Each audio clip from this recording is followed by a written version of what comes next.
வணக்கம் நேயர்களே, welcome to Bharat karma healing centre.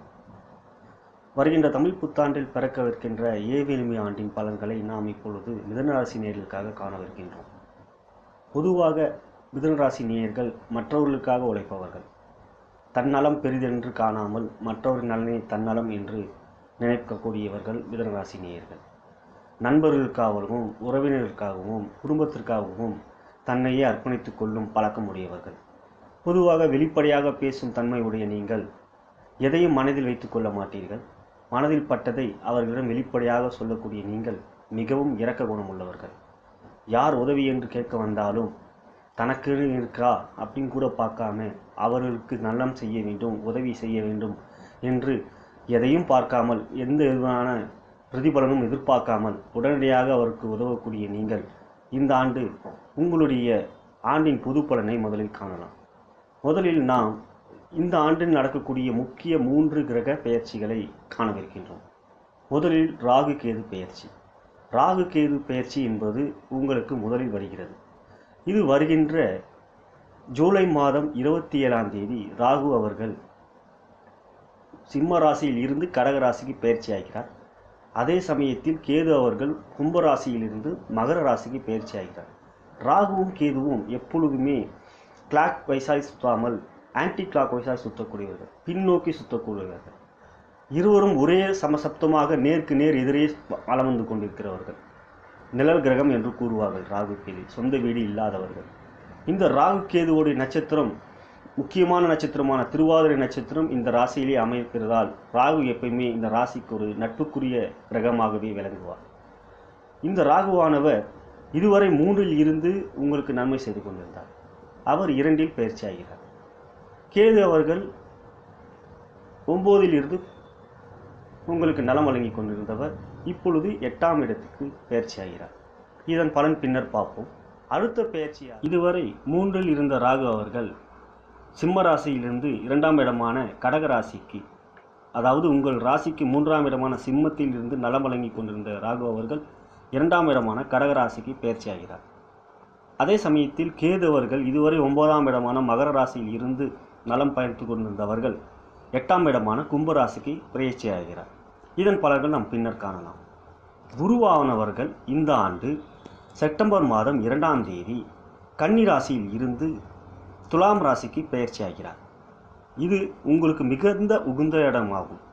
5ஆம் இடம் என்பது குருவுக்கு ரொம்ப பிடித்த இடம். அது பூர்வ புண்ணிய ஸ்தானம்ன்ற மிக உயர்ந்த இடம். அந்த இடத்துல நலம் பயக்க இருக்கிறார். இதன் பலன்கள் பின்னர் பார்க்கலாம். சனி பெயர்ச்சியானது வருகின்ற டிசம்பர் மாதம் 19ஆம் தேதி விருச்சிக ராசியிலிருந்து தனுசு ராசிக்கு இடம்பெயர்கிறார். இதுவரை 6ஆம் இடமான விருச்சிக ராசியிலிருந்து மிகுந்த நன்மை உங்களுக்கு அளித்து கொண்டிருக்கிறவர் சனீஸ்வர பகவான். அவர் வருகின்ற டிசம்பர் மாதம்தான் பெயர்ச்சி ஆகிறார். எனவே இந்த ஆண்டு முழுவதும் அவர் உங்களுக்கு நன்மை பயப்பார். அடுத்தது எப்படி தனுசு ராசியில் இருந்து உங்களுக்கு நலம் வைப்பார் என்பதை பின்னர் பார்க்கலாம். பொதுவாக மிதுனராசி நேயர்கள் என்பவர்கள் அவரவர்கள் ஜனன ஜாதகத்தையும் மிகுந்த கவனம் செலுத்த வேண்டும். ஏனெனில் ஜனன ஜாதகத்தின் அடிப்படையில் தான் 75% நற்பலன்களோ இல்லை கெடுபலன்களோ ஏற்படும். பொது பலன் என்பது ஒரு கோச்சாரம் என்பது ஒரு டிராவல். இது ஃப்ளைட்லேயோ இல்லை ட்ரெயின்லேயோ இல்லை பஸ்ஸுலேயோ இல்லை கார்லேயோ இல்லை வண்டியில் பைக் மோட்டார் சைக்கிளையோ போகிற மாதிரி தான். எனவே அதை மட்டுமே மனதில் கொண்டு வெறும் ராசி பலனையோ வெறும் மாத பலன்களையோ மனதில் கொண்டு உங்களை குழப்பிக் கொள்ள வேண்டாம். எனவே உங்கள் ஜனன ஜாதகத்தையும் நீங்கள் ராசி பார்க்கணும். நாம் ராகு பயிற்சி என்பது 1.5 வருடம் ஒரு ராசியில் இருப்பார். எனவே நாம் முதலில் நடக்கவிருக்கின்ற ராகு பயிற்சியை பற்றி இப்பொழுது விரிவாக காண்போம். ராகு என்பவர் மிகுந்த வேகமான கிரகமாகும்.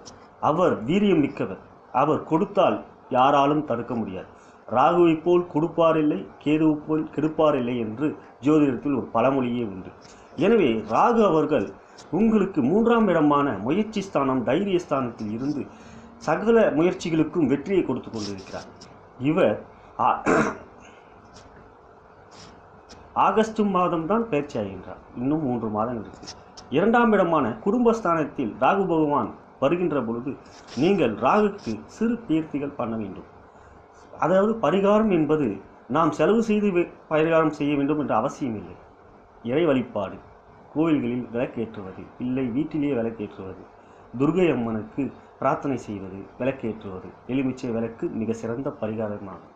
எனவே 2ஆம் இடமான குடும்பஸ்தானத்திலும் தனஸ்தானத்திலும் ராகு அவர்கள் பயிற்சியாகின்ற நிலையில் அவருக்கு நீங்கள் பரிகாரம் செய்ய வேண்டும். கேது அவர்கள் 8ஆம் இடத்தில் இருப்பதனால் உங்களுக்கு பிரிஸ்டேஜ், அதாவது கௌரவம் சம்பந்தப்பட்டமான பிரச்சனைகள் உங்களுக்கு ஏற்படும். மேலதிகாரிகளோடோ இல்லை சக ஊழியர்களோடையோ இல்லை சக தோழர்களோடையோ மிகுந்த கவனத்துடன் இருக்க வேண்டிய நேரமானது இந்த ராகு பயிற்சியானது. குரு பயிற்சி அப்படி என்று எடுத்துக்கொண்டால் இப்பொழுது அவர் உங்களுக்கு 4ஆம் இடமான சுகஸ்தானத்திலிருந்து சுகத்தையும் தாய் வழியில் சுகத்தையும் கெடுத்து கொண்டிருக்கிறார். அவர் எப்பொழுது பயிற்சியாகின்றார்? அவர் செப்டம்பர் மாதம் 2ஆம் தேதி உங்களுக்கு 4ஆம் இடத்தில் இருந்து 5ஆம் இடத்தில் பயிற்சியாகின்றார். 5ஆம் இடம் என்பது மிக உகந்த ஸ்தானம். அவருக்கு உங்களுக்கு எல்லா விதமான நன்மைகளையும் அவர் செய்கின்றார். எனவே செப்டம்பர் மாதம் வரை எந்த ஒரு விஷயத்திலும் கவனம் தேவை. புதிய முயற்சிகளில் பணத்தை முதலீடு செய்வது, புதிய தொழில் தொடங்குவது, இல்லை கூட்டாளியுடன் சேர்ந்து புதிய தொழில் தொடங்குவது, ஷேர் மார்க்கெட்டில் இன்வெஸ்ட் செய்வது, புதிய இடங்களை வாங்குவதை சற்று ஆறப்போட வேண்டும். செப்டம்பர் மாதம் 2ஆம் தேதி முதல் குரு 5ஆம் இடத்துக்கு வருவதால் எல்லா விதமான நன்மைகளையும் அப்பொழுது உங்களுக்கு வழங்குவார். எனவே செப்டம்பர் மாதம் 2ஆம் தேதி முதல் நீங்கள் எந்த விதமான முயற்சிகள் எடுத்தாலும் அவை உங்களுக்கு வெற்றியை கொடுக்கும். ஷேர் மார்க்கெட்டில் இன்வெஸ்ட் செய்வதாக இருந்தாலும், இல்லை புதிய இடங்களை வாங்குவதாக இருந்தாலும், வீடு கட்ட முயற்சிப்பதாக இருந்தாலும், திருமணம் என்ற சுப காரியத்தை நடத்துவதாக இருந்தாலும் செப்டம்பர் மாதம் முதற்கொண்டு செய்தால் கடவுளின் அருளாலும் உங்களின் கிரக அமைப்பாலும் உங்களுக்கு எல்லா விதமான நன்மையும் குரு பகவான் செய்வார். இப்பொழுது நாம் சனிப்பெயர்ச்சியை பார்ப்போம். சனிப்பெயர்ச்சி என்பது டிசம்பர் மாதம் 19ஆம் தேதி முதல் விருச்சிக ராசியில் இருந்து தனுசு ராசியில் இடம்பெயர்ந்து உங்களுக்கு 7ஆம் இடத்தில் வர இருக்கிறார். இதுவரை 6ஆம் இடத்தில் சனி பகவான் உங்களுக்கு இருந்து கொண்டு நன்மை வழங்கக்கூடிய இடமான 6ஆம் இடத்தில் இருந்து கொண்டு நன்மை வழங்கவில்லை. ஏனெனில் சனீஸ்வர பகவானுக்கு அது மிகவும் பிடிக்காத இடம். அந்த இடத்துக்கு அதிபதியான செவ்வாய் அவருக்கு எப்பொழுதும் ஜென்மப்பகை. சனியும் செவ்வாயும் சேர்ந்தால் நாட்டுக்கே கேடு என்பார்கள். அவர் உங்களுடைய எதிரி ஸ்தானத்தில் இருந்து எதிரிகளை வலுப்பெற வைத்து உங்களை வலுவிழக்க செய்திருப்பார். எனவே எதிரிகள் தொல்லை உங்களுக்கு மிகுந்த தொல்லைகளை கொடுக்கக்கூடிய கடந்த 2.5 வருடங்களாக நடந்தது இனி வரவிருக்கின்ற டிசம்பர் மாதம் 19ஆம் தேதி முதல் அகலவிருக்கிறது. நீங்கள் சனீஸ்வர பகவானுக்கு மிகவும் பிடித்தவர். உங்களுக்கு அவர் ஒரு வகையில் யோகக்காரகன், இன்னொரு வகையில் ஆயுள்காரகன். ஆனால் 7ஆம் இடத்தில் இருந்து கொண்டு சனீஸ்வர பகவான் தனது 3ஆம் பார்வையாய் 9ஆம் இடத்தை, அவர் சொந்த வீட்டை பார்ப்பது, அவர் அந்த இடத்தை பலம் செய்வது உங்களுக்கு மிகுந்த நன்மையை செய்யும். மேலும் 7ஆம் பார்வையாய் உங்களுடைய ராசியை பார்ப்பதால் உங்களுக்கு தேஜஸ் பலம் ஏற்படும், மன தைரியம் கிடைக்கும். ஏனெனில் உங்களுடைய யோகக்காரகனானவர் உங்களையே பார்ப்பது உங்களுக்கு நன்மை செய்யும். எப்பொழுதும் நம் நண்பர் நம் நலம் விரும்பி நம்மளை பார்த்தாலோ, இல்லை நம்மளுடன் இருந்தாலோ, இல்லை நம்மளிடம் ஏதாவது ஒரு கூட்டு தொழில் செய்தாலோ நமக்கு நன்மை ஏற்படும் அல்லவா? அதுபோல்தான் சனீஸ்வர பகவான் உங்களை பார்ப்பதால் உங்களுக்கு நன்மை ஏற்படும். அவருடைய சொந்த வீடான 9ஆம் வீட்டை பார்ப்பதால், அதாவது கும்பத்தை பார்ப்பதால் வெற்றி வாய்ப்புகள் ஏற்படும். புதிய முயற்சிகள் வெற்றி கிட்டும். இதுவரை இருந்த தொல்லைகள் நீங்கும். சனீஸ்வர பகவான் 6இல் இருந்து கொண்டு அவருடைய 3ஆம் பார்வையாய் 8இல் பார்த்ததால் உங்களுக்கு ஏற்பட்ட நோய் நொடிகள் எல்லாம் அகலும். அதே சமயத்தில் உங்களுக்கு ஏற்பட்ட எதிரிகள் தொல்லையும் முற்றிலும் விலகும். சனிப்பெயர்ச்சிக்கு பிறகு 7ஆம் இடத்தில் இருக்கும் சனி பகவான் தனது 10ஆம் பார்வையாய் 4ஆம் இடத்தை பார்ப்பதால் தாய் வழியில் சிறு சிறு பிரச்சனைகள் ஏற்படும். தாய் வழியில் உங்களுக்கு சொத்துக்கள் ஏதாவது இருந்தால் அதில் சில பிரச்சனைகள் ஏற்படலாம். ஆனால் சனி பகவானுக்கு நீங்கள் முறையாய் வழிபட்டால் அதையும் நிவர்த்தி செய்துவிடலாம். இவ்வாறு சனீஸ்வர பகவான் 7ஆம் இடத்துக்கு வந்து அவர் திக்பலன் பெறுவதால் அந்த இடம் அவருக்கு மிகுந்த பிடித்த இடமான தனுசு ராசி என்பதால் அவர் அங்கு இருந்து எல்லா விதமான நலன்களையும் எல்லா விதமான வெற்றிகளையும் உங்களுடைய நோய் நொடிகளை அகற்றியும் நீண்ட ஆயுளை கொடுத்தும் உங்களை வலம் பெற செய்வார் என்பதுதான் நிதர்சனமான உண்மை. இவ்வாறு 3 முக்கிய கிரகங்கள் ஒரே ஆண்டில் பயிற்சி பெறுவது உங்களுக்கு 75% நன்மைதான் ஏற்படும். பொதுவாக என்ன சொல்வார்கள் என்றால், சனி பயிற்சி 7இல் போய்விட்டது அஞ்சளிப்பார்கள். எல்லோருக்கும் அவ்வாறு கிடையாது. ரிஷபராசிக்கோ இல்லை துலாம் ராசிக்கோ மிதுன ராசிக்கோ இவர்களுக்கெல்லாம் 7.5 சனி வந்தாலே நன்மைதான் நடக்கும். மற்றவர்களுக்கு தான் தீய பலன்கள் நடக்கும்.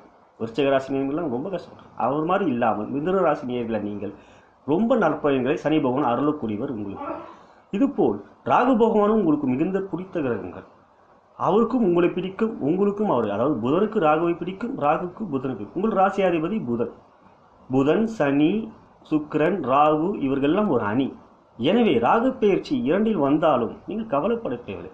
முறையாக ராகுவை வழிபட்டு, ஐயா எனக்கு நல்லது செய் அப்படி என்று அவரிடம் மனம் உருகி வேண்டினால் ராகு பகவான் தன் நண்பனாச்சே என்று உங்களுக்கு நலம்தான் புரியும். இந்த ஆண்டு ராகு பகவான் உங்களுக்கு 2இல் வருவதும், குரு பகவான் 5இல் வருவதும், சனி பகவான் 7இல் வருவதும், அனைவரும் நல்ல நல்ல இடத்தில் அமர்வதும் உங்களுக்கு இந்த ஆண்டு முழுவதும் மகிழ்ச்சிக்குரிய ஆண்டாக அமைய இருக்கின்றது என்று ஜாதக ரீதியாகவும் கோள்கள் ரீதியாகவும் தெரிய வருகிறது.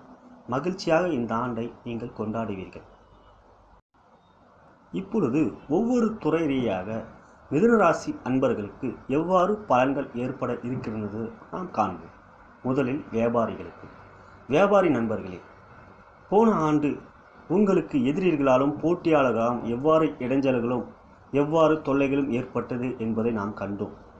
ஏனெனில் சனி பகவான் 6இல் இருந்து கொண்டு எதிரி ஸ்தானத்தை வலுப்பெற செய்ததினால் எதிரிகள் தொல்லையும் போட்டியாளர்களின் தொல்லையும் மிகுந்த அதிகமாகவே இருந்தது என்பதை நாம் இந்த ஆண்டு காண்டோம்.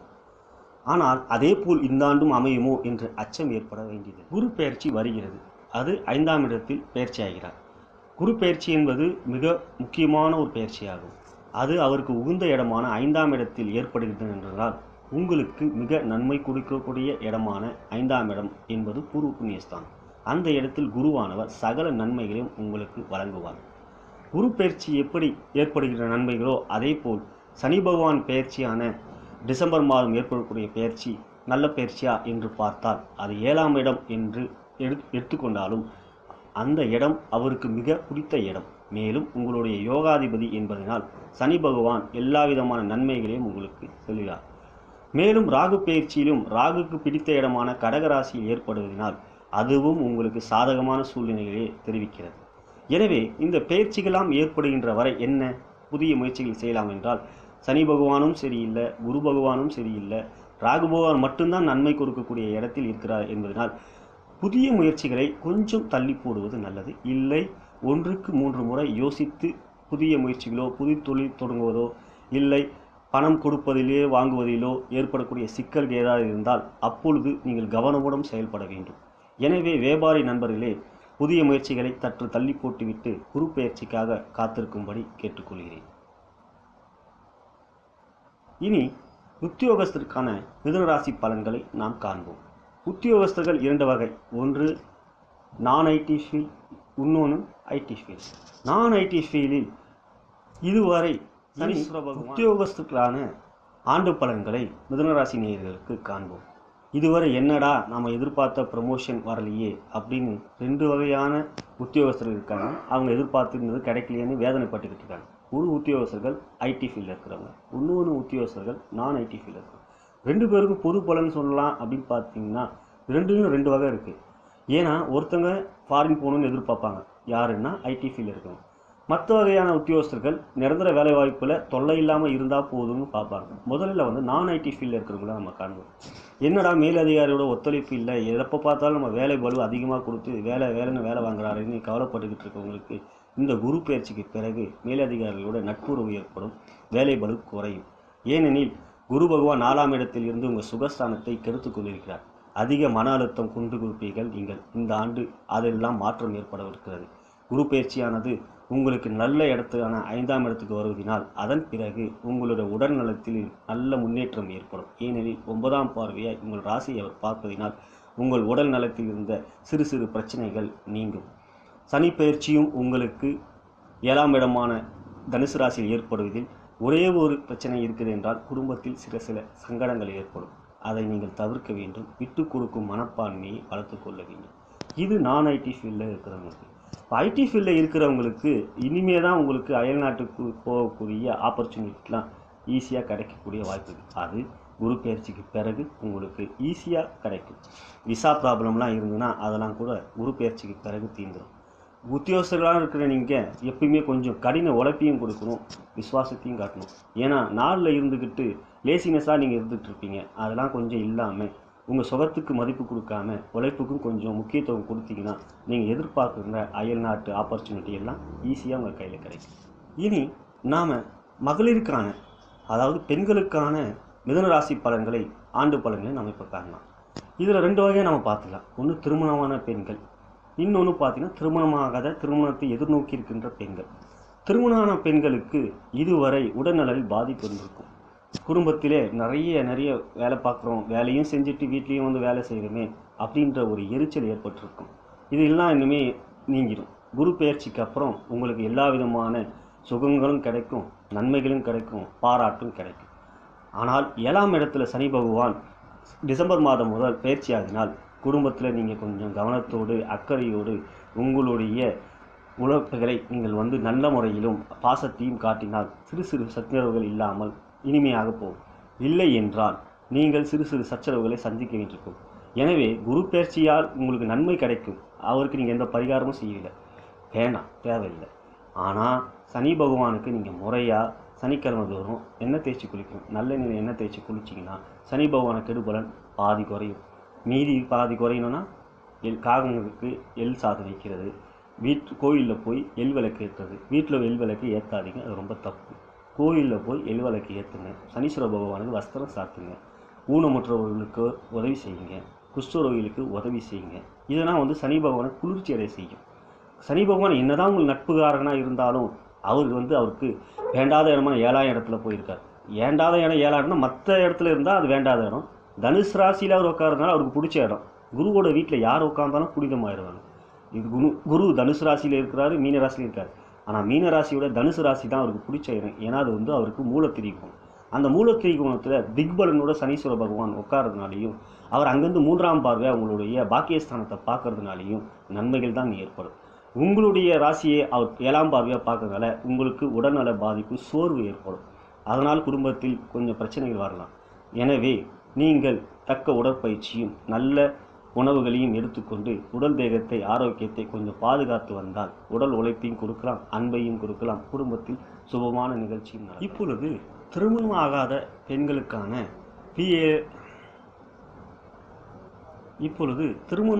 பெண்களுக்கான ஏ விளிம்பி ஆண்டின் பலன்களை பார்ப்போம். சென்ற ஆண்டு உங்களுடைய தந்தைமார்களோ இல்லை தாய்மார்களோ எத்தகைய முயற்சி எடுத்தும் திருமணத்துக்கான வாய்ப்புகள் ஏற்படவில்லையே, சுபகாரியம் நடக்கவில்லையே என்று வேதனைப்பட்டிருப்பார்கள். அந்த வேதனை உங்களுக்கு இருந்தாலும் நீங்கள் வெளியே காட்டிக்கொள்ளாமல் இருப்பீர்கள்.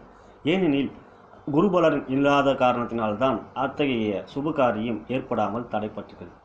இந்த வருடம் உங்களுக்கு குரு பெயர்ச்சியில் குரு பகவான் 5ஆம் இடத்திற்கு வருவதால் அதற்கான சாத்தியக்கூறுகளும் வாய்ப்புகளும் எளிதில் நிறைவேறும். நல்ல இடத்தில் வரன் அமைக்கக்கூடிய அமைப்பு இப்பொழுதுதான் வர இருக்கிறது. எனவே குரு பெயர்ச்சி வரை நீங்கள் சற்று பொறுமையாக இருக்கணும். செப்டம்பர் 2ஆம் தேதி பிறகு நீங்கள் அதற்கான வாய்ப்புகளை ஏற்படுத்தி கொள்ள முயன்றால் வெற்றி கிடைக்கும்.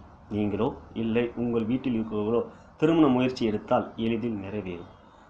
மற்றபடி பார்க்கின்ற பொழுது தொழில் இல்லை வேலை வாய்ப்புகள் எல்லாம் பார்த்தீங்கன்னா நாங்கள் திருமணமான பெண்களுக்கு கூறிய பலன்களும் இதுக்கு பொருந்துமே. திருமணமாகாதவருக்கு திருமணம் ஆகுமா என்று கேட்டால் செப்டம்பர் 2க்கு பிறகு நீங்கள் முயற்சிக்கணும். இப்பொழுது மிதுன ராசியில் பிறந்த மாணவ கண்மணிகளுக்கான ஆண்டு பலன்களை பார்ப்போம். ஏ விளிம்பி ஆண்டில் உங்களுடைய படிப்பு ஏற்றமிகதாக இருக்கும். ஏனால் குரு நல்ல இடத்தில் வருகிறார் அல்லவா. இதுவரை இருந்த படிப்பில் மந்த நிலை இனிமேல் அகலும். புதிய படிப்புக்கான தேர்வை எடுக்கும் பொழுது ஆசிரியரின் ஆலோசனையும் பெற்றோரின் ஆலோசனையும் பெற்று நடப்பதே நல்லது. ஏனெனில் செப்டம்பர் மாதம்தான் குரு பயிற்சியாகிறது. அதற்கு முன்னே காலேஜ் அட்மிஷனோ இல்லை ஸ்கூல் அட்மிஷனோ உங்களுக்கு ஏற்பட்டுவிடும். எனவே நீங்கள் எடுக்கக்கூடிய துறை நல்லதா, வருங்காலத்தில் அதற்கான வேலை வாய்ப்புகள் இருக்கின்றதா, ஏற்றமிகு வாழ்வு அமையுமா என்று நீங்கள் யோசிக்காமல் ஆசிரியர்களின் யோசனையும் பெற்றோரின் யோசனையும் மதித்து நடக்க வேண்டும் என்று கூறிக்கொள்கின்றேன். சனி பகவான் 7இல் வருவதனால் எதிர்காலத்தில், அதாவது 2 ஆண்டுகள் சனி பயிற்சிக்கு பிறகு கொஞ்சம் மந்த நிலை ஏற்படும் படிப்பிலே. எனவே நீங்கள் எச்சரிக்கையுடன் இருக்க வேண்டும். ஜனன ஜாதகத்தை தகுந்த ஆலோசனை பெற வேண்டும். நல்ல ஜோதிடரிடம் இருந்து ஆலோசனை பெற்று அதற்கான பரிகாரங்களை செய்யுங்கள். முறையாக சிவன் கோவிலுக்கு சென்று நவகிரகங்களிலே சனீஸ்வர பகவானுக்கு விளக்கேற்றுவதனால் மன உறுதியும் எதிர்பார்ப்பான படிப்புக்கு அது தகுதியை வளர்த்து கொள்வீர்கள். எனவே நீங்கள் செய்ய வேண்டியது சனி பகவானுக்கு வாரந்தோறும் மறக்காமல் விளக்கு ஏற்றுவது. இப்பொழுது நாம் காணவிருக்கின்றது மிதுன ராசியில் பிறந்த கலைத்துறை நண்பர்களுக்கு. இந்த ஏவிலிபி ஆண்டு உங்களுக்கு மிகுந்த ஏற்றமிகு ஆண்டாக அமைய இருக்கிறது. ஆண்டு பிறக்கின்ற பொழுதே சுக்கிர பகவான் 10ல் உச்சமாக இருப்பது உங்களுக்கு கலைத்துறையில் மிக ஏற்றமிகு ஆண்டாக அமையும் என்பதை எடுத்து காட்டுகிறது. கலைத்துறை அன்பர்களே, நீங்கள் சுக்கிர பகவானை 5ஆம் இடத்துக்குரியவராய் பெற்றிருக்கிறீர்கள். 5ஆம் இடம் என்பது சுக்கிர பகவானுக்கு மிக பிடிச்ச இடம். அந்த இடத்தில் சுக்கிர பகவான் உங்களுக்கு அமைய பெற்றது நீங்கள் பாக்கியவான் என்று காட்டுகிறது. எனவே கலைத்துறை அன்பர்கள் கலைத்துறையிலே மிக ஏற்றமிகு பெற வேண்டும் என்றால் லட்சுமியை வழிபட வேண்டும். லட்சுமியை வழிபடுவதால் உங்களுக்கு சுக்கிர பகவானின் அருள் பரிபூர்ணமாக கிடைக்கும். இந்த ஆண்டு முழுவதும் உங்களுக்கு பயிற்சி என்று பார்த்தோமானால் குரு பயிற்சி மிக ஏற்றமிகு பயிற்சியாகும். சனி பயிற்சி என்பது உங்களுக்கு எதிராக இருக்கிறவர்கள் உங்களுக்கு நண்பர்களாக விளங்குவார்கள் என்பதை எடுத்து காட்டுகிறது. ஏனெனில் சனி பகவான் உங்களுக்கு யோகக்காரர்கள், சுக்கிர பகவானும் உங்களுக்கு யோகக்காரர்கள். 2 பேரும் கலைத்துறைக்கு சம்பந்தப்பட்டது. இருட்டு எழுத்துதான் படம் எடுப்பார்கள். எனவே இருட்டில் அப்படி என்று பார்த்தால் சனி பகவான், அதேபோல் கலை என்று எடுத்துக்கொண்டால் சுக்கிர பகவான். இதை இரண்டையும் நண்பர்களாக பெற்ற நீங்கள் கலைத்துறையில் ஏற்றமிகு பெறுவீர்கள் இந்த ஆண்டு. இப்பொழுது நாம் காணவிருக்கின்றது அரசியல்வாதிகளுக்கான ஆண்டு பலன். இந்த ஏவிலிம்பி ஆண்டின் உங்களுக்கு பிறக்கின்ற பொழுதே சூரிய பகவான் 11ல் உச்சமாய் இருப்பதால் உங்களுக்கு இந்த ஆண்டு அரசியலிலே மிக உயர்ந்த பதவிகள் கிடைக்கும்.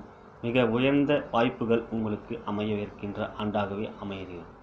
சூரிய பகவான் உங்களுக்கு 3க்குரியவர், முயற்சி ஸ்தானாதிபதி. அவர் 11ல் உச்சமாய் இருப்பதால் நீங்கள் முயற்சி செய்து எந்த ஒரு காரியத்தையும் நீங்கள்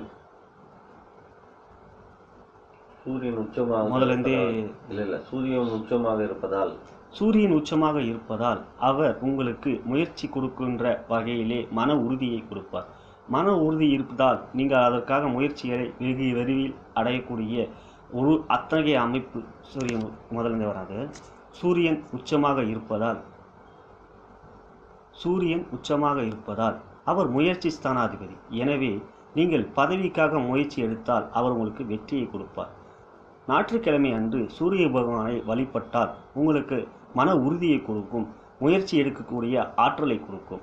ஏனெனில் பெரிய தலைவர்களின் ஆதரவும் நட்பும் இருந்தால்தான் நமக்கு உயர்ந்த பதவி கிடைக்கும். எனவே அரசியல்வாதியான நீங்கள் பெரிய தலைவரின் அன்பை பெற வேண்டுமெனில் சூரிய பகவானை வழிபட வேண்டும். சுக்கிர பகவான் உங்களுக்கு அருள் புரிய வேண்டும் என்றால் நீங்கள் மகாலட்சுமியை வழிபட வேண்டும். மகாலட்சுமியை வழிபடுவதனால் வசிய சக்தி கிடைக்கும். பெரிய தலைவர்கள் பார்க்கும்போது உங்களுடன் அன்பு பாராட்டுவார். எனவே நீங்கள் சூரியனையும் லட்சுமியையும் வழிபட்டால் உங்களுக்கு எதிர்பார்க்கின்ற பதவியும் அரசு பதவியோ இல்லை கட்சி பதவியோ எளிதில் உங்கள் கையில் கிடைக்கும். இதுவரை நாம் பார்த்ததெல்லாம் கேட்டதெல்லாம் பொது பலன். மிதுன ராசியில் பிறந்த அனைத்து அன்பர்களுக்கான பொது பலன். இதுவே இறுதி அல்ல. ஏனெனில் ஜனன ஜாதகத்தில் லக்னம் என்று ஒன்று இருக்கு. கோச்சாரத்தில் யோகங்களை பற்றி கூற மாட்டார்கள். ஏனால் கோச்சாரம் என்பது அன்று நடக்கக்கூடிய சூழ்நிலைகள், அதாவது காலகட்டங்களில் கிரகங்கள் எப்படி மாறிக்கொண்டிருக்கிறது அதற்கான பலன்களை கூறுவது. ஆனால் ஜனன ஜாதகம் என்பது நாம் எந்த லக்னத்தில் பிறந்திருக்கிறோம், பிறக்கின்ற பொழுது நமக்கு எப்படி கிரகங்கள்லாம் நல்ல இடத்தில் அமைந்திருக்கிறதா இல்லை கெட்ட இடத்தில் அமைந்திருக்கிறதா, எவற்றுக்கு பரிகாரம் செய்ய வேண்டும், எவற்றுக்கெல்லாம் பரிகாரம் செய்ய தேவையில்லை, அவர்களை வழிபட்டால் போதும் மிகுந்த நன்மை கொடுப்பார்கள். எந்தெந்த நவகிரக ஸ்தலங்களுக்கு நாம் முறையாக 3 மாதங்களுக்கு ஒரு முறை செல்ல வேண்டும் என்பதெல்லாம் நாங்கள் ஜாதகத்தை ஆராய்ந்து பார்த்து கூறினால்தான் உங்களுக்கே புரியும். இல்லை நீங்களே ஜோதிடம் தெரிந்தால் உங்களுக்கு மேலோட்டமாக பார்க்க தெரிந்தால் பார்த்தால் புரியும். ஆனால் ஒரு நல்ல தகுந்த ஜோதிடரிடம் உங்கள் ஜனன ஜாதகத்தை கொண்டு சென்று அதை கொடுத்து எப்படி இருக்கின்றது இப்பொழுது என் கிரக நிலைகள், எந்த திசை நடக்கிறது, எந்த புத்தி நடக்கிறது, நான் ஏற்றமிகு வாழ்வு பெறுவேனா, இல்லை ஏதாவது பரிகாரம் செய்ய வேண்டுமா, இந்த புதிய முயற்சியெல்லாம் நான் எடுக்கலாமா என்பதற்கு 3 மாதத்துக்கு ஒரு முறையாவது நாம் தகுந்த ஜோதிடம் சென்று தற்போது கிரகநிலை எப்படி இருக்கிறது என்பதை அறிந்து கொள்ள வேண்டும். ஏனெனில் ஜாதிகம் என்பது ஒரு கேடயம் போன்று. கேடயம் என்பது ஏதாவது ஒரு பிரச்சனை வந்தால் நமக்கு பாதுகாப்பாக இருந்து அவற்றை வேறு வழியிலோ அல்லது அது நம்மை தாக்காமல் தடுக்கக்கூடியதான் ஜாதகம். ஜாதகம் என்பது நமக்கு விதிக்கப்பட்ட விதி. அந்த விதியை மதியால் வெல்ல வேண்டும். மதி என்பது சந்திரன், ஆனால் விதி என்பது லக்னம். ராசி அப்படின்னா மிதுன ராசி இருக்கும். ஆனால் லக்னம் என்பது உங்களுக்கு நட்பு நகமாக இருக்கலாம். அந்த லக்னத்தை நல்ல கிரகங்கள் பார்த்துக்கலாம். அந்த லக்னத்தில் குரு பார்த்துருந்தா கோடி நண்பன்வாங்க. இப்படிலாம் நம்ம பார்க்கணுன்னா ஜாதகம் தான் முக்கியம். ஜனன ஜாதகம் என்பது 75% பலன்களை கூறக்கூடியது. கோச்சாரம் என்பது 25% பலன்களை மட்டுமே கூறக்கூடியது. எனவே பலன்கள் இப்படி இருக்கு அப்படி இருக்கு என்று வருகின்ற பத்திரிகையிலையோ எதுலேயோ ஒன்று நீங்கள் பார்த்துட்டு மனக்குழப்பம் ஏற்படாமல் உங்கள் ஜாதகத்தை நன்கு ஜோதிடம் ஒன்று ஆலோசனை கேளுங்கள். இல்லை என்றால் என்னிடம் வாருங்கள், நானும் ஆலோசனை கூறுகின்றேன். நான் சொன்ன பலன்கள் எல்லாம் உங்களுக்கு பிடித்திருந்தால் என்னை ஃபாலோ செய்யவும். அதற்காக நீங்கள் செய்ய வேண்டியது என்னவென்றால், கீழே இருக்கிற சப்ஸ்கிரைப் பட்டனை நீங்கள் கிளிக் செய்யவும். மேலும் வரவிருக்கின்ற வீடியோவில் நான் மிக முக்கியமான யோகங்களின் பலன்கள் என்ன என்று கூறவிருக்கின்றேன். கிரக சேர்க்கையால் எவ்வாறு யோகங்கள் ஏற்படுகின்றன, எவ்வாறு அவயோகங்கள் ஏற்படுகின்றன, கிரக பார்வையால் எவ்வாறு யோகங்கள் ஏற்படுகின்றன, எவ்வாறு அவயோகங்கள் ஏற்படுகின்றன என்பதையெல்லாம் வரவிருக்கின்ற வீடியோவிலே கூறவிருக்கின்றேன். என்னை நீங்கள் ஃபாலோ செய்தினால் அதனால் பயன்பெறலாம். நன்றி, வணக்கம்.